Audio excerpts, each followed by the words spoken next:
Disney World news time. Our Walt Disney World reporter Garrett Hassel does have the week off, but that's not going to stop us from covering everything that's going on out east. No. In fact, we are starting things off with the big story, and that is, of course, Walt Disney World has announced officially 50th anniversary details to be coming your way this year, October 1st, 2021. It's a celebration that is being called the world's most magical of celebrations, and will kick off not only October 1st, but last a total of 18 months. I cannot even believe it. Then again, I can, because every celebration seems to last 18 months. You mean you can't believe that it's not 2 years? I can't even believe that it's not 24 months. Yeah, that's what I was really going to say. But let's take a look at some of the items that Disney has pushed forth for all of us to sort of whet our appetite with. First and foremost, let's take a look at the castle overlay. We see there, just in that original shot, they're going to be adding some accompaniments, some overlays to Cinderella Castle. We know that this castle ended up getting painted last year in the, I'll call it Sleeping Beauty Castle colors, because that's really what it looks like in person, much more Sleeping Beauty-like. And it's kind of hard to tell. I mean, there are some other shots that they have, if you are able to like zoom in and stuff like that, based on what they put forward promotional.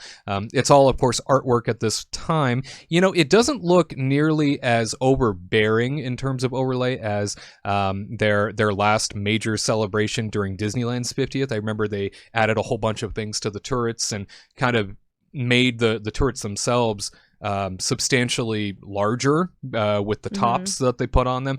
At least from the concept art, it doesn't look like that here. They even changed the turrets a couple times for the 60th too. They had like some like that were clear glass, and then they like got rid of them and then put them back with like the little jewels. So hopefully they don't do that to this one. Hopefully, yeah. It looks I fun. don't remember that.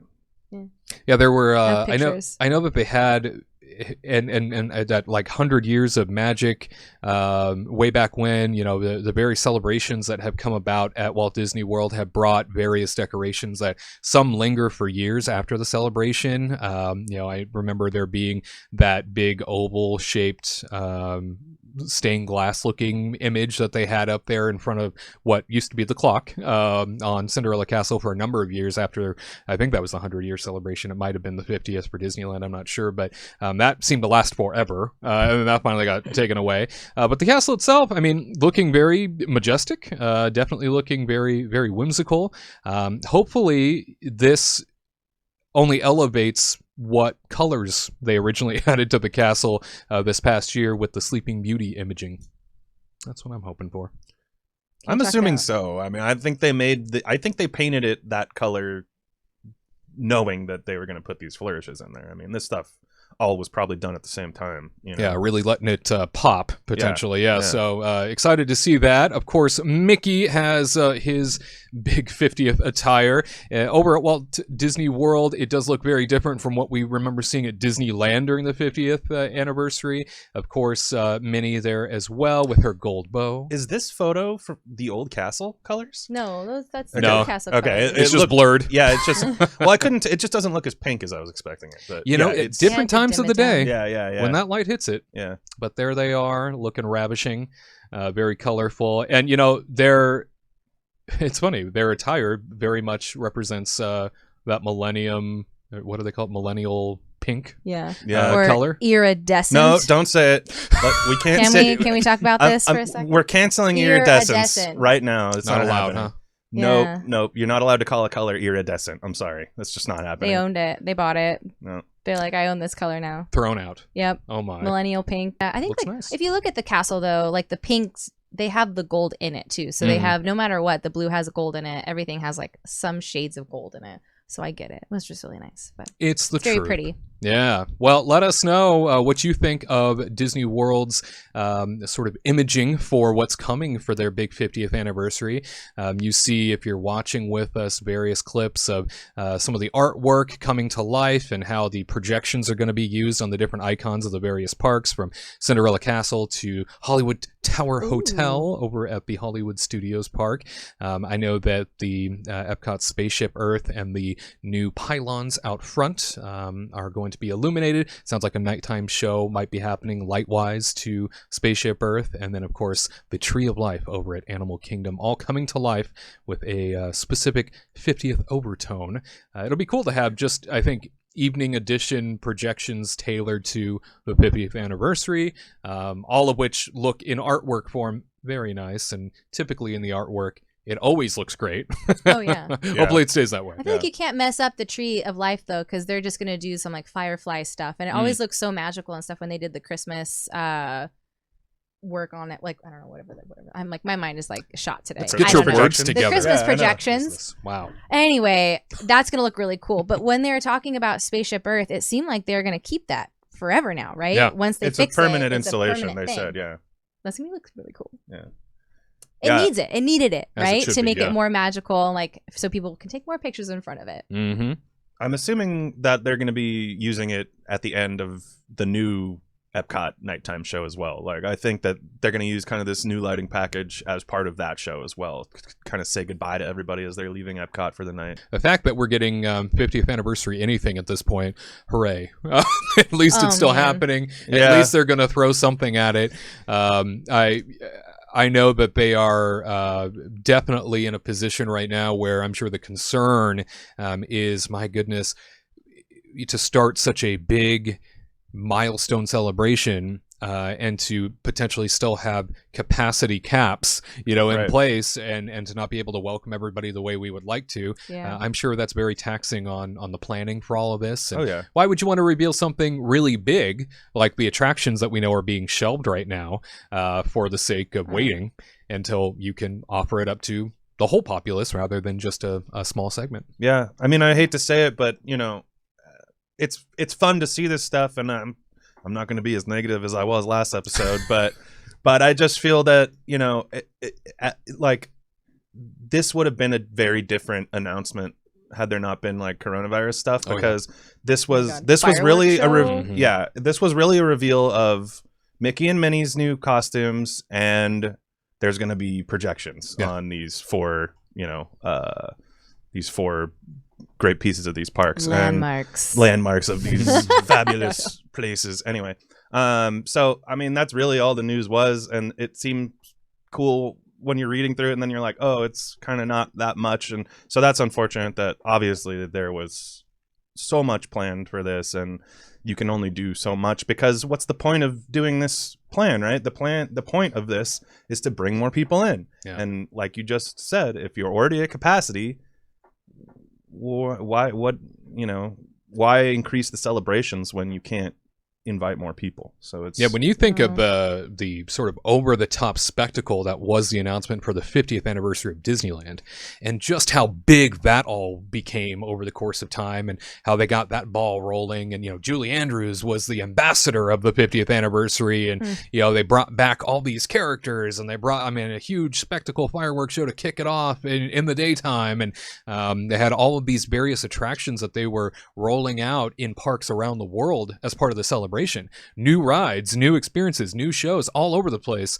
And here we are, sort of with Disneyland closed, and you've got Disney World putting a bunch of projects on hold. And this is an unfortunate time to have such a big milestone happen, but hey, at least there's a little something here. Yep. Hopefully you like what you see. They can't really make a lot of announcements, because then everybody's gonna get super excited if they just went out and were like, Harmonious is coming, and like fireworks are happening, and everybody, and then they took it away. Everybody would be like, what? Yep. So I'm gonna like hold out hope. Maybe in the summer they're gonna make like a really cool announcement of like additional things happening in October. Yeah, the year is young. Certainly a lot of things can change. And as we've spoken about many times on this broadcast, a lot of variables in play as to sort of the global recovery of what's happening right now, health-wise, and everything that's going on, and how fast things can occur. So we'll see. We'll be, again, very optimistic, cautiously so, and hope for the best. Hey, in other Walt Disney World news, it turns out that according to the Walt Disney World reservation system online, reservations to visit the parks can now be made all the way through January 14th, 2023. This indicates that the theme park company will still be using its reservation system at least until that date.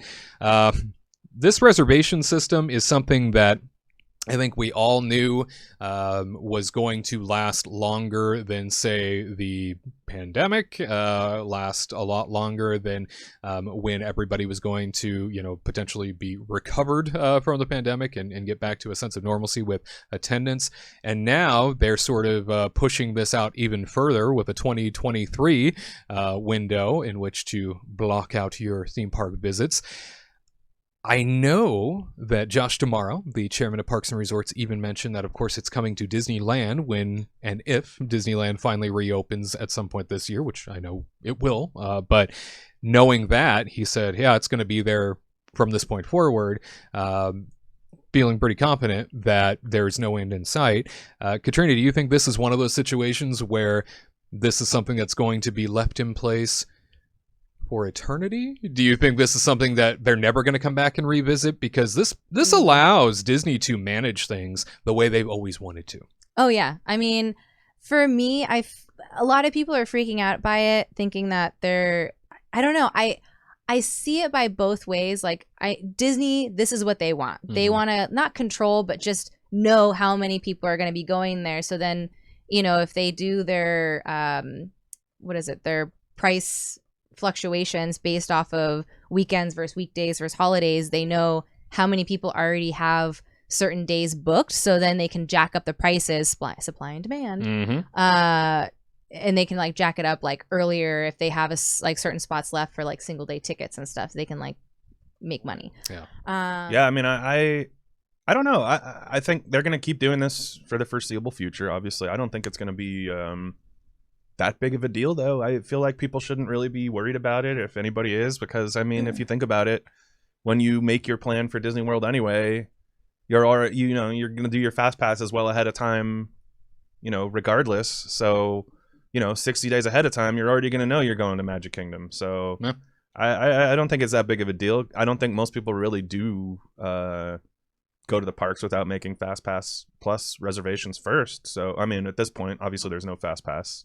So this is I guess this is the only way they have to see which park you're going to right now. However, I'm thinking maybe when Fast Pass does come back like full force, they can stop this reservation thing, because that's sort of the same information to them as it is as if you just reserve a park, right? Like they already know you're going to be going to Magic Kingdom if you're going to reserve Peter Pan, So, but if you can't do fast passes right now, this is the only thing they got. So, we'll see. Hopefully, when they bring fast passes back, they'll get rid of the reservation thing. But I just don't even think it's really that big of a deal, to be honest. It's the capacity is going to be the capacity no matter what. Even if they got rid of the reservation system, you're still going to have to deal with the capacity, I feel like. So taken care of. Yeah, I don't see a problem with it either. Yeah. I think that the theme park reservation system allows for Disney to control the madness to a certain degree.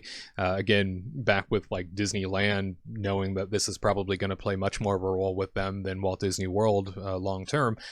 Sure seems to me like this is something that can only benefit people, and it takes me back to my Flex annual pass, where I've mentioned many times on this broadcast.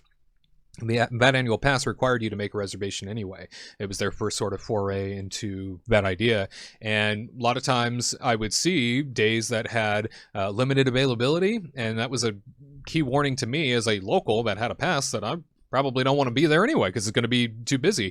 I looked at it as a benefit. Now, I get it if you're out of state and you have an annual pass for whatever reason and you wanted to come visit. The weekend's your day to go. That's it. Yeah, then it's a a problem. Okay, Yeah. cool. Yeah, but theme park reservation is going to be around a little while longer officially, and we will see what happens beyond that. Walt Disney World ticket prices have been announced to be going up. Yep, you heard me right. The average single-day ticket for 2022 will now cost $134.79, a $4.24 increase over the 2021 average, and a $7.51 hike over the 2020 average. Now, we need to make sure everybody is aware here that Walt Disney World ticket pricing is based, and we kind of mentioned this a little bit earlier in a different form. Walt Disney World ticket pricing right now is based on the day that you go. So if you're going on a day that is really in demand and really busy, you're going to pay the most. If you're going on a day that has no demand, is really quiet, and is not popular at all, you're going to pay the least. However, this ticket price upgrade, if you will, I use that term loosely, is now officially going to be in the works for 2022, officially something people are going to have to deal with as ticket prices now will be going up. We were seeing pre-pandemic Disney Park, Disneyland, Walt Disney World ticket pricing going up sometimes twice a year based on obviously demand, right? Mm-hmm. So this, they held off in this pandemic era until now next year where we'll see this increase officially. Can't say that I'm surprised, Katrina. What? What? No, I mean, we all kind of knew it was going to happen, right? I mean, I'm pretty shocked they didn't try to raise their prices during the pandemic, even as so, but that was very kind of them to do, because normally they raise their prices before spring break, and they raise their prices before, like, Christmas. That's, like, usually the times they do it, like November, right? And so, yeah, I mean, it's going to happen. I mean, the 18-month celebrations happening, they got to make money somehow, right?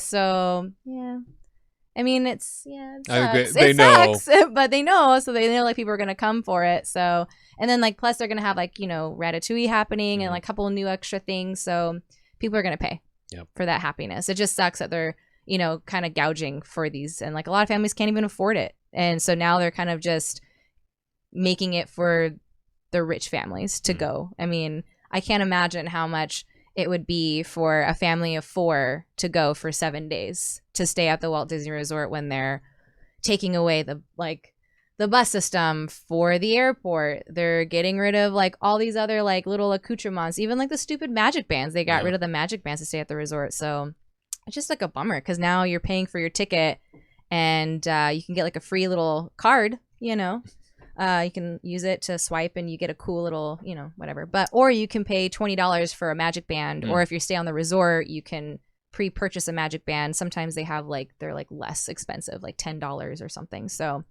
it's just a bummer. That's a good point. Things that used to be free. And now they're just like raising and for. Taking away stuff. And it's just like a total bummer. But I mean, I get it as a business standpoint, but I feel bad for like the family of 4 that have been saving for years to go on this like 1 week vacation, and then now it's like $7,000. I think it's also worth pointing out, by the way, that hotel prices since they reopened are also higher than they used to be. So it's something that I think went under the radar, but hotel prices per unit are substantially higher than before, and I'm sure there's probably a business reason for that too, but it's something that I definitely noticed in our last couple of trips out to Walt Disney World.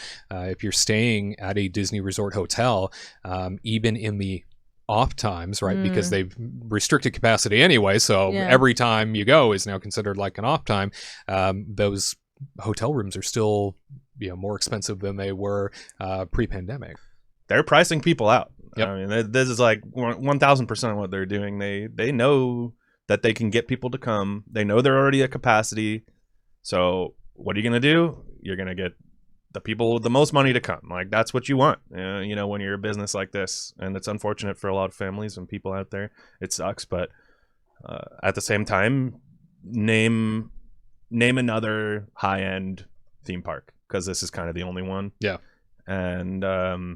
And when you have a premium product, you can charge premium prices. And I hate to say that, but that's what they're doing. Reality, am I right? They're doing. Jeez, the truth.